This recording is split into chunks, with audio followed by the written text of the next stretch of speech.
संबंध से परागण पॉलिनेशन को आपको हम बताते हैं। देखिए पॉलिनेशन की परिभाषा डेफिनेशन आज एकदम ठीक से एकदम एकदम एक एक वर्ड को आपको समझाते हुए निकलेंगे। ठीक है, चलिए आगे आते हैं। देखिए दोस्तों, पौधों में स्वपरागण तो परपरागण कैसे होता है। देखिए दो फूल हैं, दोनों फूल में कैसे होता है। देखिए एक पुष्प का देखिए दूसरे पुष्प में जब हो रहा है स्वपरागण। देखिए अगर किसी पुष्प में देखिए अगर दूसरे पुष्प एक पुष्प से होता है दोनों, तो ये परपरागण है। अभी इसको हम आपको डिटेल एकदम ब्लैक बोर्ड से समझाते हैं। थोड़ा सा आप फिगर को देख लीजिए, इसी तरह बनाना भी आपको फिगर है ताकि देखिए आपको समझ में आ जाए। फिगर आप लोग बना लीजिए, फिगर बनाएंगे नहीं तो बहुत ज़्यादा हमको समय लग जाएगा, इसलिए देखिए आप लोग इसको देखिए तो हम आगे बढ़ते हैं। चलिए ठीक है, अब आगे हम आपको समझाते हैं।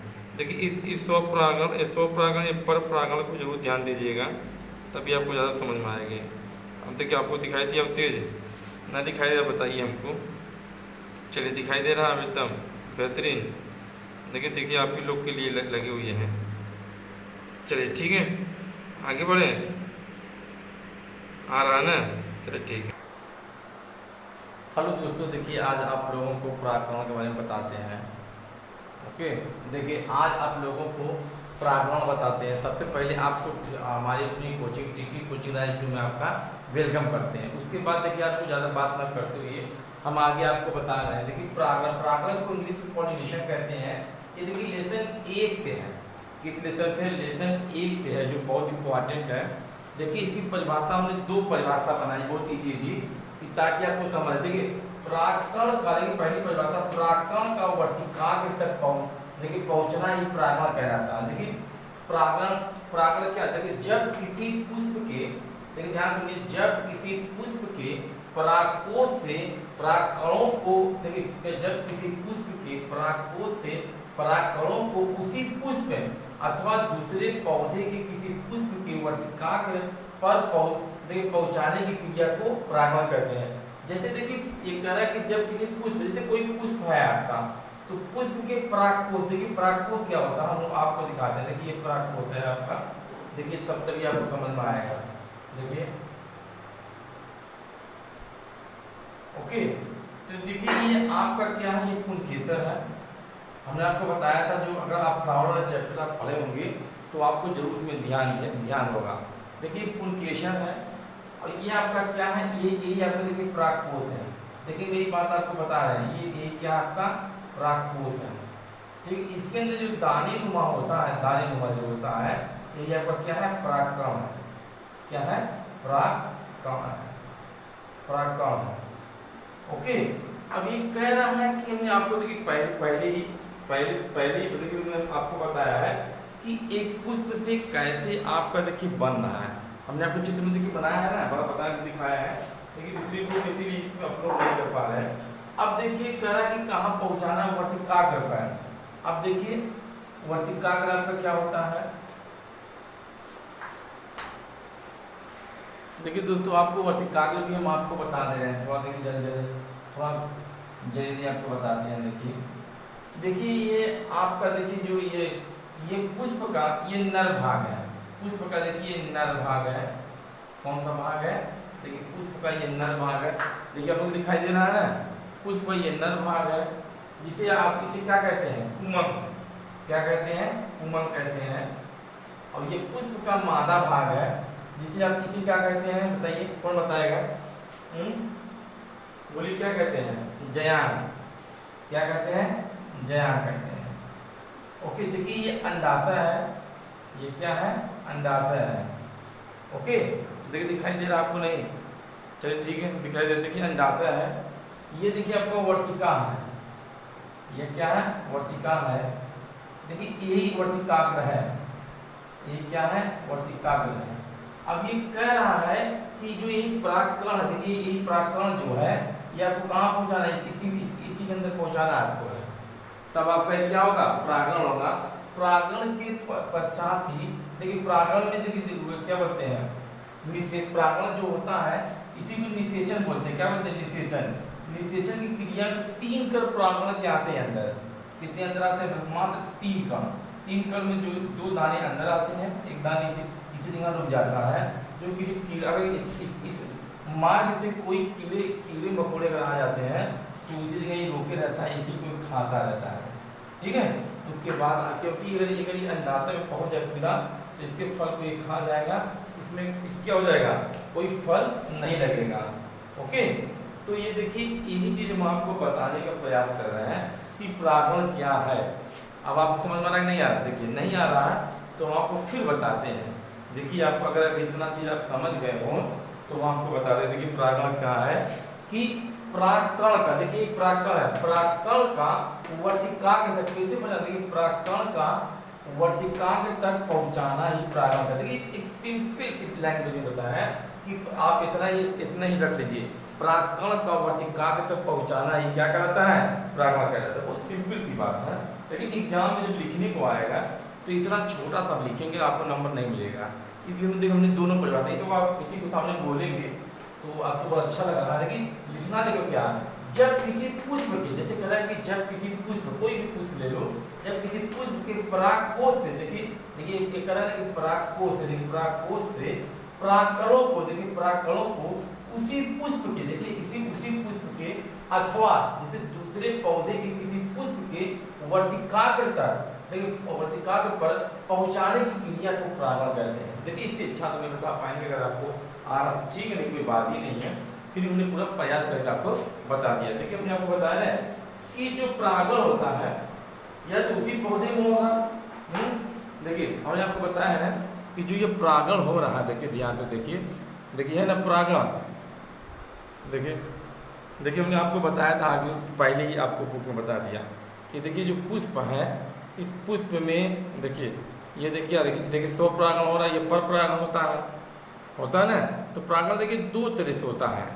तो ये देखिए पुष्प में, देखिए इसी पुष्प में देखिए यहीं इसी जगह परागण हो रहा है। तो या तो उसी पुष्प के उसी पुष्प होगा या एक पुष्प से दूसरे पुष्प में जाकर होगा। देखिए ये चीज़ हम आपको समझाने का प्रयास करें। अब देखिए परागण कितने तरह के होते हैं, कैसे होते हैं, ये चीज़ हम आपको बता रहे हैं। अगर आपको इतना समझ में आ गया हो तो हम आगे बढ़ते हैं। ठीक है, अब तो आपको क्लियर हो गया। चलिए आगे बढ़ रहे हैं। चलिए आपको आया कि नहीं है? देखिए नहीं है, फिर वो बता देते हैं। देखिए परागकण का, देखिए परागकण का वर्तिकाग्र तक पहुंचाने परागण में सिंपल बात है, आप कैसे बताएं कि देखिए ये परागकोश है, देखिए ये किसी पुष्प का नर भाग है, इसी भाग का। देखिए वही बात जो बताएं फिर हमको बताना पड़ेगा। देखिए अब तो आपको आ ही गया। चलिए आगे बढ़ते हैं, परागण के प्रकार बताते हैं आपको। देखिए दोस्तों आगे बढ़ते हैं। देखिए हमने बताया था कि परागण की परिभाषा बता दिया है। अब परागण के प्रकार, देखिए टाइप्स ऑफ पॉलिनेशन, परागण के प्रकार, types of pollination. There are 2 types, ये 2 प्रकार के, देयर आर 2 टाइप्स। नंबर 1 स्वपरागण, सेल्फ पॉलिनेशन। क्या होता है? Self pollination, self. ठीक है, देखिए सेल्फ पॉलिनेशन। नंबर 2 क्या है? पर परागण, क्रॉस पॉलिनेशन। देखिए सेल्फ पॉलिनेशन अगर आपको न समझ में आए तो पर परागण ना समझ में आए तो देखिए बहुत इजी तरीके। सेल्फ पॉलिनेशन में जैसे जब किसी पुष्प का उसी पुष्प में ही परागण होगा तो सेल्फ पॉलिनेशन। उसी पुष्प में जैसे देखिए, जैसे मान लीजिए कोई जो है अपने घर में ही रहे, जो कौन सा रहे, जो को अपने घर में सब कुछ ही करे तो क्या है? स्वपरागण। जो पर परागण क्या? जो अपने घर के बाहर सब कुछ करे, क्या है कि मतलब वो क्या पर परागण है। अभी मेरी समझ में देखिए ऐसे बताते हैं। एक जो है देखिए स्वपरागण का मतलब होता है कि एक बॉय, देखिए एक बॉय अपनी कास्ट की लड़की से शादी करता है तो क्या कहलाता है? स्वपरागण, सेल्फ पॉलिनेशन। अगर एक लड़का अपनी कास्ट की लड़की से शादी करता है तो सेल्फ पॉलिनेशन। और एक लड़का, देखिए अगर अदर कास्ट की लड़की से शादी करता है, जैसे एक लड़का अगर ये देखिए क्लास मतलब एक लड़का अदर कास्ट की लड़की से शादी करता है तो पर परागण। देखिए इससे इजी तो नहीं बता पाएंगे भाई। अब देखिए अब तो आपको आ जाना चाहिए। ओके चलिए आगे बढ़ते हैं, वीडियो बहुत बड़ा हो जाएगा क्योंकि इसकी बहुत बड़ा रखा है पूरा। देखिए ज्यादा नहीं, थोड़ा सा करिए। तो सेल्फ पॉलिनेशन में जैसे कह रहा है कि जब एक पुष्प के परागकण, देखिए हमने कहा कि हर पुष्प में परागकण होता है, परागकोश होता है, वर्तिका होता है, अंडाशय हर पुष्प में होगा।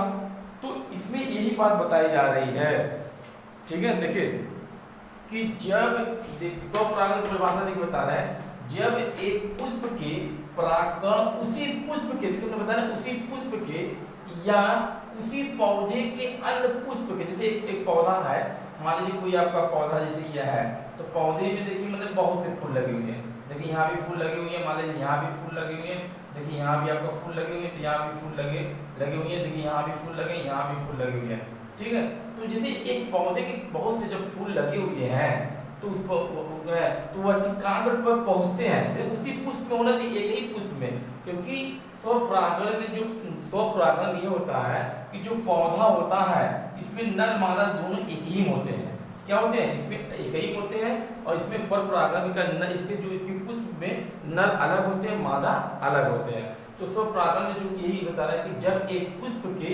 परागकण उसी पुष्प के या उसी पौधे के अन्य पुष्प के पौधे या वर्तिकाग्र पर पहुंचते हैं, जैसे यहाँ वर्तिकाग्र हमने बताया ना कि देखिए अगुआ का वर्तिकाग्र यही आपका है, वर्तिकाग्र पर पहुंचते हैं, उसे स्वपरागण कहते हैं।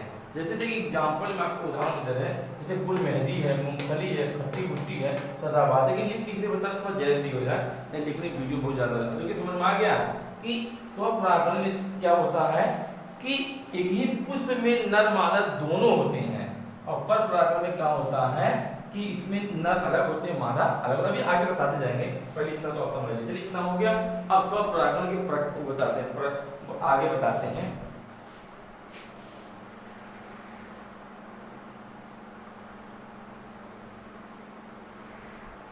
देखिए दोस्तों, अब आगे आपको स्वपरागण से बताते हैं इससे क्या लाभ है क्या हानि है, देखिए तब समझ में आ गया, तो आगे आपको लाभ हानियां हम बताते हैं, ठीक है। चलिए आगे बढ़ रहे हैं।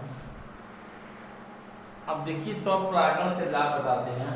स्वपरागण से लाभ, देखिए इसके निम्नलिखित लाभ होते हैं, इसके निम्नलिखित लाभ है।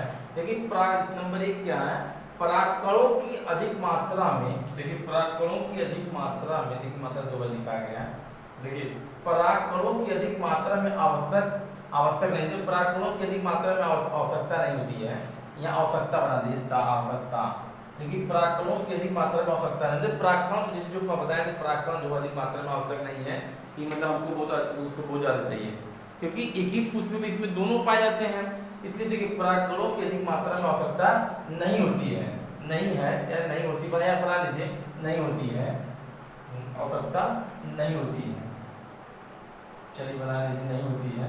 देखिए आगे, इसमें किसी बाह्य माध्यम की आवश्यकता नहीं होती है, इसमें किसी बाह्य माध्यम समझते हैं, जैसे बाह्य माध्यम कीट पतंगे जो होते हैं, क्योंकि इसमें नर और मादा दोनों एक ही होते हैं, इसलिए इसमें किसी बाह्य माध्यम की आवश्यकता नहीं होती है। चलिए आगे देखिए, फिर उसके बाद देखिए नंबर 3 पर स्वपरागण की क्रिया सहज व सुलभ से हो जाती है, जो स्वपरागण की जो क्रिया होती है वो सहज व सुलभ से हो जाती है। देखिए नंबर 4 क्या, इसके बीज शुद्ध नस्ल होते हैं, हमने कहा था ना कि एक ही जात में होते हैं, तो जाहिर सी बात आप इतना कॉमन सी बात समझ रहे हैं कि हम कहना क्या चाह रहे हैं कि जब एक ही कास्ट में रहेंगे तो भाई जाहिर है इसके बीज शुद्ध नस्ल के होंगे। 5वां देखिए, कीट पतंगों को आकर्षित करने की आवश्यकता नहीं होती है। 6वां पॉइंट देखिए, स्वपरागण द्वारा पैतृक गुणों को बनाए रखते, जैसे गए अगर हम अपने कास्ट में अपनी शादी ब्याह करेंगे तो पैतृक गुण समझ रहे हैं, पैतृक गुण हमारे दादा पूर्वज के जो गुण होंगे वो बनाए रहेंगे, एक बार एक आवश्यकता जो बनी रहेगी, तो स्वपरागण द्वारा पैतृक गुणों को क्या करता है, वो बनाए रखता है। देखिए अगली पॉइंट क्या है, पुष्पों के रंग सुगंध तथा मकरंद स्राव करने की आवश्यकता नहीं होती। देखिए पुष्पों के रंग सुगंध तथा मकरंद स्राव करने की आवश्यकता नहीं होती। देखिए स्वपरागण से लाभ हो गए, अब स्वपरागण से हानियां बताते हैं, ठीक है। चलिए आगे बढ़े, चलिए आप लोग हो गया, चलिए आगे बढ़ रहे हैं। देखिए दोस्तों अगले बात, स्वपरागण से हानियां, देखिए स्वपरागण से क्या क्या हानियां होती हैं।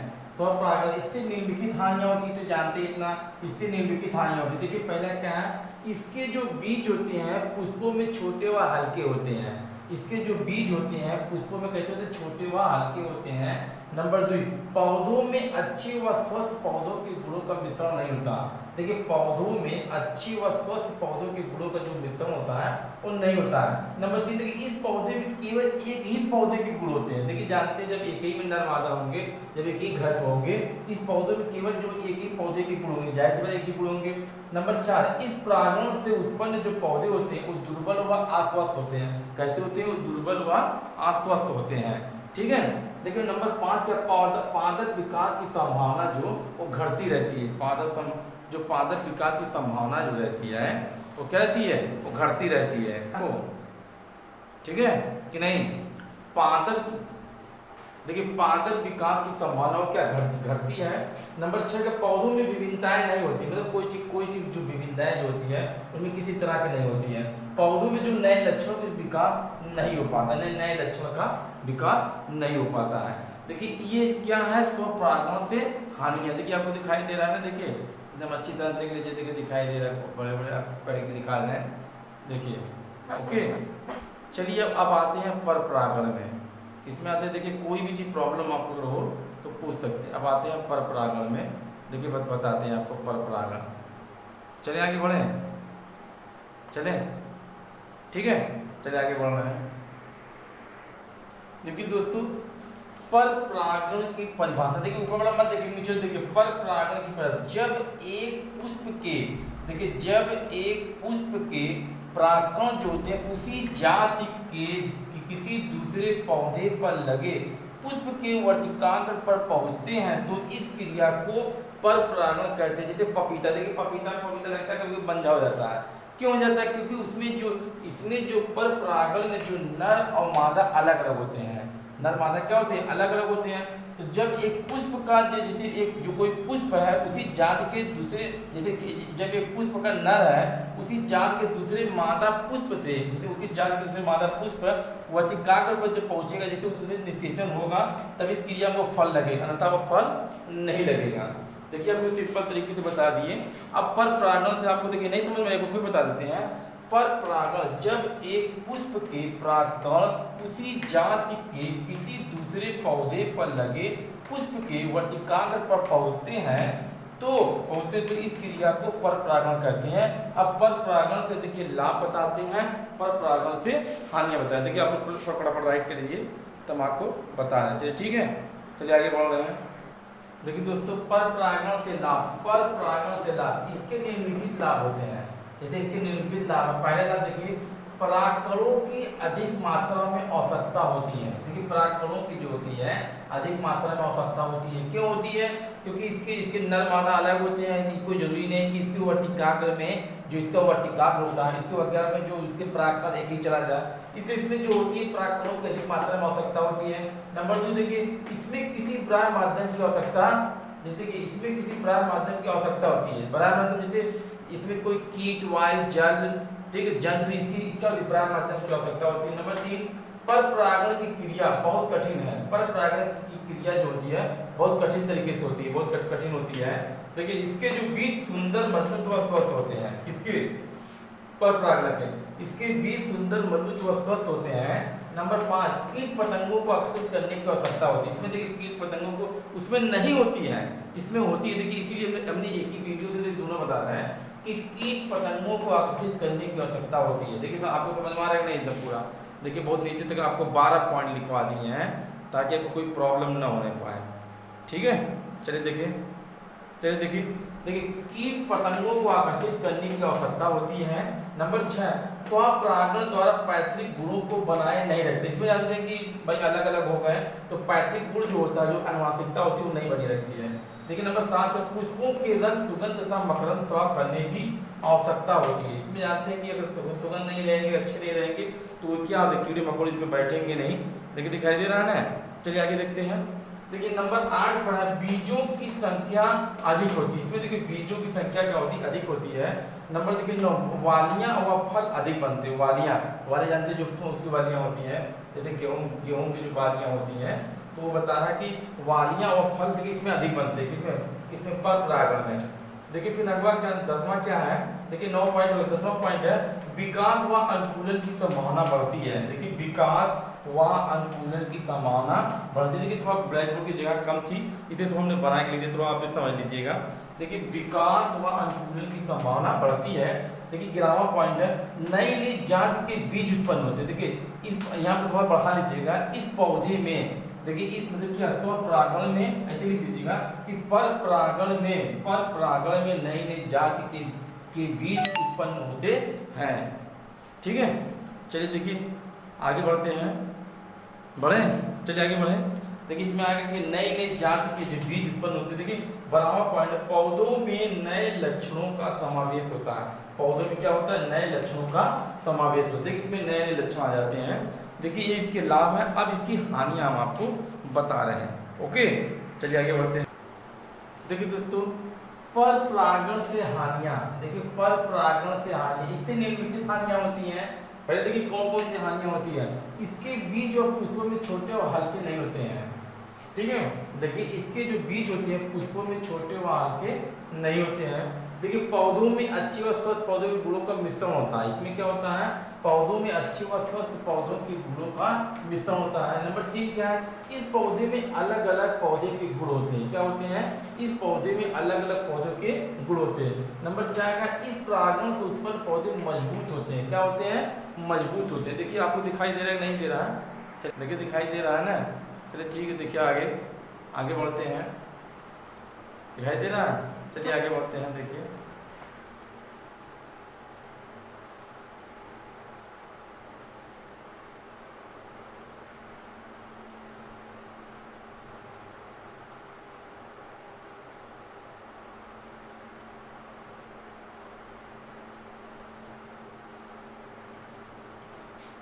देखिए आगे देखते हैं। देखिए अगला पॉइंट है, इस पौधों में अलग अलग पौधे गुण होते हैं। देखिए चौथा पॉइंट है, इस परागण से उत्पन्न पौधे मजबूत होते हैं। नंबर 5वां पॉइंट, पादप विकास की संभावना बढ़ती है। ठीक है, देखिए 6वां पॉइंट का, पौधों में विभिन्नताएं भी होती हैं। नंबर 7वां पॉइंट, पौधों में नए लक्षणों का विकास होता है। नंबर 8वां ने क्या, इसमें परागण निश्चित नहीं होता। परागण जो होता है निश्चित नहीं होता, क्योंकि जो वायु जल और कीटों पंछियों द्वारा होता है, इसमें निश्चित नहीं होता। इसके लिए देखिए दूसरे माध्यम की आवश्यकता होती है। इसके लिए दूसरे माध्यम जैसे वायु जल तथा पौधे पर निर्भर होते हैं। देखिए 10वां पॉइंट, देखिए आपको दिखाई दे रहा है, नहीं देखा तो नीचे और कर देते हैं। देखिए आपको दिखाई दे, चलिए देखिए आप दिखाई दिया, दिखाई दे रहा है ना। चलिए आगे बढ़ते हैं। देखिए इसमें पौधों की शुद्धता समाप्त हो जाती है। इसमें जो पौधों की शुद्धता होती है वो समाप्त हो जाती है। 11वां पॉइंट, इसमें बीज व फल छोटे होते हैं और बहुत अधिक होते हैं। ठीक है, देखिए 12वां पॉइंट का, इसके पौधे छोटी नस्ल के होते हैं वह कम लंबे होते हैं। जो पौधे होते हैं छोटी नस्ल के और कम लंबे होते हैं। देखिए आप राइट कर लीजिए, तब हम आगे आपको बढ़े। ठीक है, चलिए हो गया, चलिए आगे बढ़ते हैं। देखिए दोस्तों आगे पर परागण के प्रकार, टाइप्स ऑफ क्रॉस पॉलिनेशन। देखिए कई प्रकार से होता है, जो पर परागण होता है वो कई प्रकार से होता है। कैसे, देखिए नंबर 1 जो कीटो बोलते हैं एंटोमोफिलिया। क्या बोलते हैं, एंटोमोफिलिया। देखिए कीटों द्वारा परागण होने की क्रिया को, देखिए कीटों द्वारा परागण होने की क्रिया को कीट परागण कहते हैं। इसके जो पुष्प होते हैं आकर्षक, मकरंद व सुगंधदार होते हैं। इसलिए देखिए जो कीट होते हैं सुगंधित आकर्षित होकर उस पर बैठते हैं और उससे परागकण ले जाकर, ठीक है, किसी मादा के वर्तिकाग्र में क्या करते हैं, डाल देते हैं। इससे उसमें क्या हो जाता है, निषेचन हो जाता है, परागण हो जाता है। ठीक, जैसे देखिए जैसे कीटों जो होता है इसमें किसमें सैलेरिया, देखिए सैलेरिया गुड़हल आदि बहुत से हैं, लेकिन दो एग्जाम्पल है सैलेरिया गुड़हल, जो आदि में क्या होता है कीटों द्वारा परागण होता है। ओके, चलिए दूसरा चलते हैं। देखिए दोस्तों नंबर 2 है पक्षियों द्वारा ओल्टिफिलिया और क्या ओलिंटोफिलिया। देखिए पक्षियों द्वारा परागण होने की क्रिया को पक्षियों परागण कहते हैं। क्या कहते हैं, पक्षियों परागण कहते हैं। जो पक्षियों परागण कहते हैं। इसके जो पुष्प होते हैं आकर्षण, मकरंद आदि होते हैं। जैसे देखिए पक्षियों द्वारा कौवा, मैना, हमिंग बर्ड आदि ये क्या करते हैं, पक्षियों द्वारा होते हैं। ठीक है, देखिए मतलब कि जिन पुष्पों में पक्षियों द्वारा परागण होता है उसे क्या कहते हैं, पक्षियों द्वारा परागण कहते हैं। ठीक ठीक है, पश्चिम परागण कहते हैं, क्या कहते हैं, पश्चिम परागण कहते हैं, पश्चिम परागण कहते हैं, क्या कहते हैं, पश्चिम परागण। ओके, ठीक है, चलिए अब आगे बढ़ते हैं, नंबर 3 पाते हैं। देखिए दोस्तों, तीसरा है वायु द्वारा परागण। तीसरा वायु द्वारा, इसको बोलते हैं एनीमोफीलिया। देखिए वायु द्वारा परागण होने की क्रिया को वायु परागण कहते हैं। जैसे देखो वायु द्वारा परागण गेहूं, जौ, चना, मटर, सरसों, इसमें जो क्या होता है वायु द्वारा, जैसे तूफान, आंधी तूफान आता है तो एक दूसरे पे क्या होता है लग जाते हैं, इसमें क्या होता है परागण, इसलिए आंधी तूफान का आना बहुत जरूरी है। जैसे आम भी हो गया, आम में बौर नहीं लगेगा, तो इसलिए तो इसमें क्या होता है वायु द्वारा परागण होता है, इसलिए आंधी तूफान का आना बहुत जरूरी, क्योंकि उसमें जब उसमें परागण होगा तो उसमें क्या बालियां लगेंगी नहीं और उसमें फल लगेंगे नहीं। ठीक है, तो वायु द्वारा जो परागण होता है वो किसमें होता है, देखिए किसमें होता है, देखिए गेहूं, जौ, चना, मटर, सरसों आदि में। अब नंबर 4 आते हैं आपका, किसमें आते हैं, देखिए नंबर 4 में आ रहे हैं, चलिए आगे बता रहे हैं आपको। देखिए दोस्तों, जल द्वारा परागण, जल द्वारा परागण को बोलते हैं हाइड्रोफीलिया। देखिए जल द्वारा परागण होने की क्रिया को जल परागण कहते हैं। देखिए जल द्वारा किसमें, जैसे नारियल, कमल आदि, देखिए सब जल द्वारा होता है। जैसे कमल में क्या होता है भौरों द्वारा होता है, कमल में देखिए ध्यान दीजिएगा भौरों से होता है।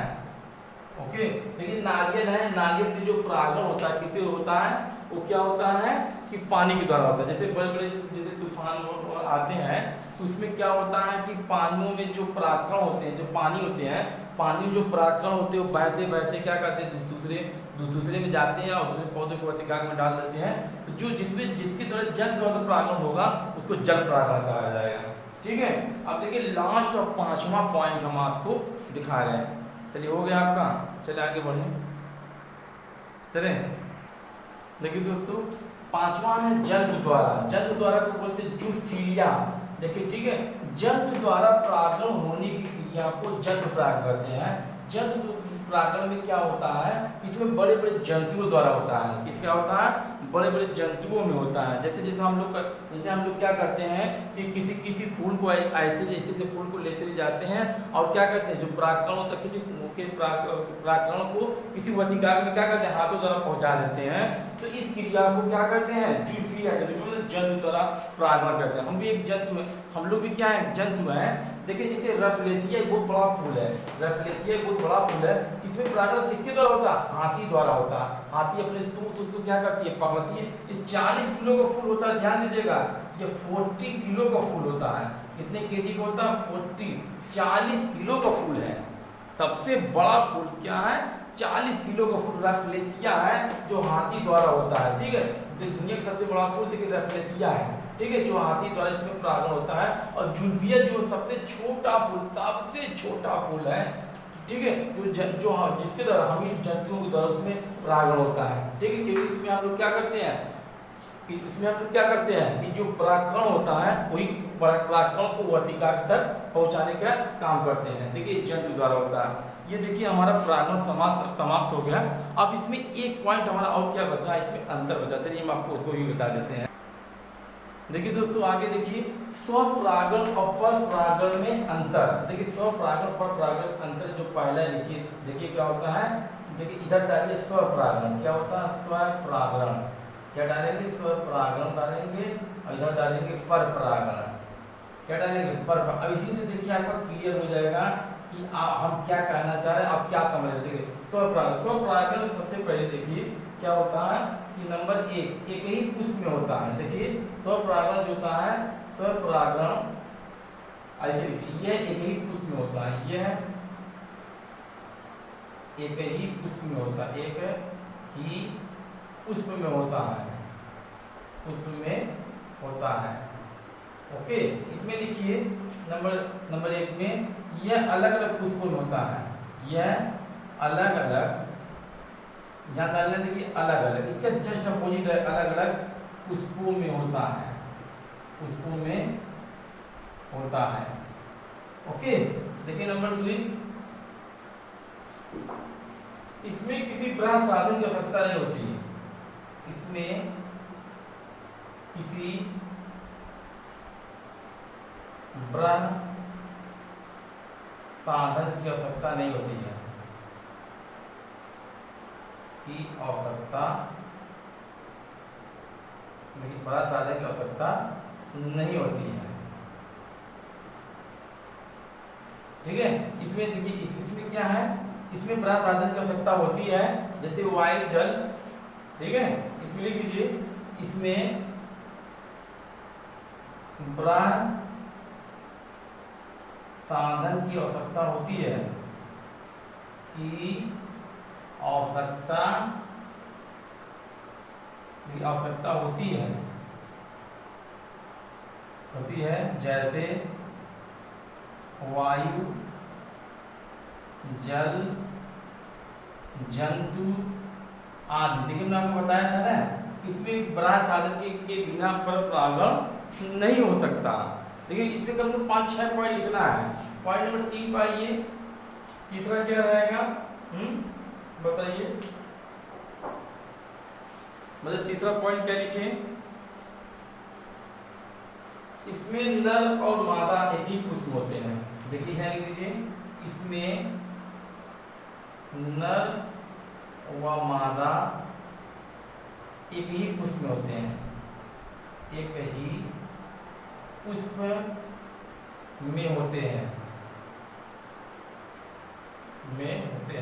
इसमें लिखिए, इसमें नर और मादा अलग अलग पुष्प होते हैं, इसमें नर व मादा अलग अलग पुष्प में होते हैं, अलग अलग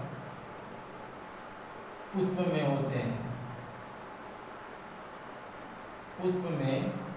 होते हैं, ठीक। चौथी पॉइंट पाइए, यह त्रिलिंगी होता है, यह देखिए त्रिलिंगी होता है।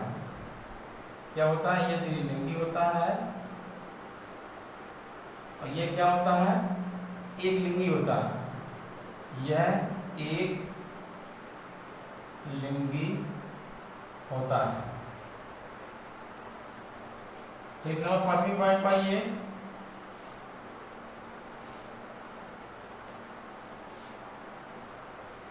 इसमें पौधे आकर्षक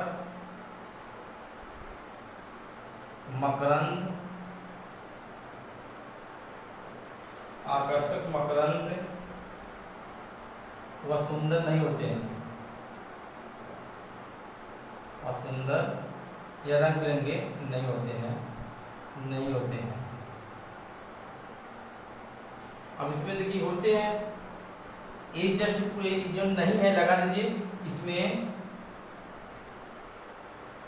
ठीक है, सब कुछ यही रहेगा, बस नहीं हटा दीजिए। इसमें पौधे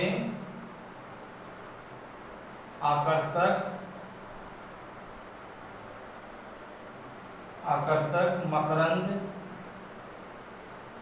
लेकिन मकरंद का क्या, वह सुंदर होते हैं,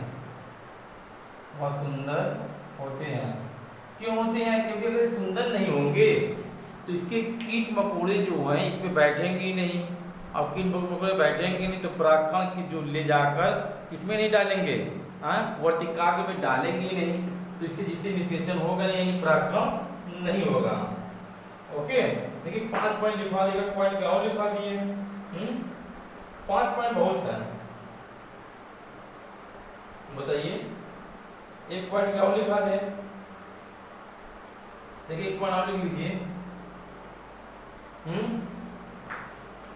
इसमें लिख दीजिए, इसमें जयांग और पुमंग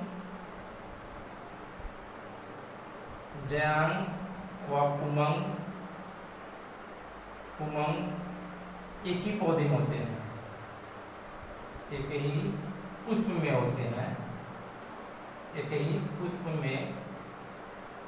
होते हैं, और इसमें हिंदी में अलग अलग होते हैं।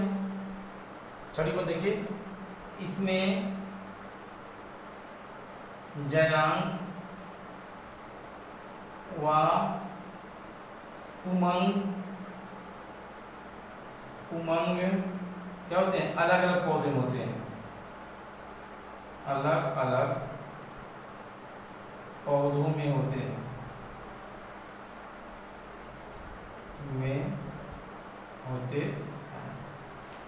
देखिए ठीक है।